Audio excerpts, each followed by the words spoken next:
পশ্চিমবঙ্গ বিধানসভা নির্বাচনের নির্ঘণ্ট ঘোষণা করেছে নির্বাচন কমিশন। ভোট হবে 23 ও 29 এপ্রিল 2 দফায়। এই সিদ্ধান্ত ঘিরে নির্বাচন কমিশনকে তীব্র আক্রমণ করেছে তৃণমূল কংগ্রেস। রাজ্যের অর্থমন্ত্রী চন্দ্রিমা ভট্টাচার্য এবং তৃণমূল নেতা কুণাল ঘোষ কমিশনের নিরপেক্ষতা নিয়েও প্রশ্ন তুলেছেন।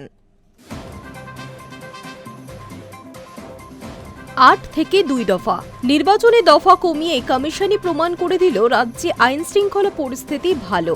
সাফ কথা তৃণমূল কংগ্রেসের। সঙ্গে 8 দফায় ভোট করিয়ে ষড়যন্ত্র ব্যর্থ হওয়ার পর এবার 2 দফায় নেমে এলো কমিশন বলে মন্তব্য শাসক দলের। রবিবার বঙ্গ বিধানসভা ভোটে নির্ঘণ্ট প্রকাশ করেছে নির্বাচন কমিশন। ভোট হবে আগামী 23 এবং 29 এপ্রিল। এরপরই রাজ্যের অর্থমন্ত্রী চন্দ্রিমা ভট্টাচার্য বলেন, কমিশন রাজ্যের আইন শৃঙ্খলার কথা বলছিল, আবার তারাই 8 দফা থেকে ভোটের দিন কমিয়ে 2 দফায় নিয়ে এলো। এতেই প্রমাণ হলো রাজ্যের আইন শৃঙ্খলা পরিস্থিতি ভালো রয়েছে।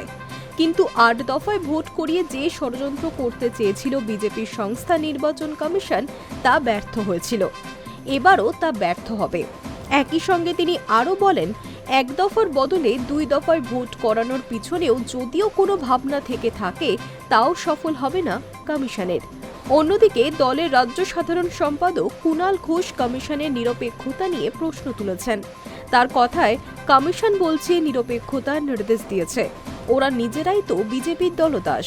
গোটা এসআইআর পর্বে তারা নিরপেক্ষই রইলেন না, এখন নিরপেক্ষতার কথা বলছেন। একই সঙ্গে আত্মবিশ্বাসের সঙ্গে কুণাল বলে দিয়েছেন, আমরা 1 দফাতেও তৈরি, 2 দফাতেও তৈরি। যত দফাতেই ভোট হোক, জয় তৃণমূল কংগ্রেসেরই হবে।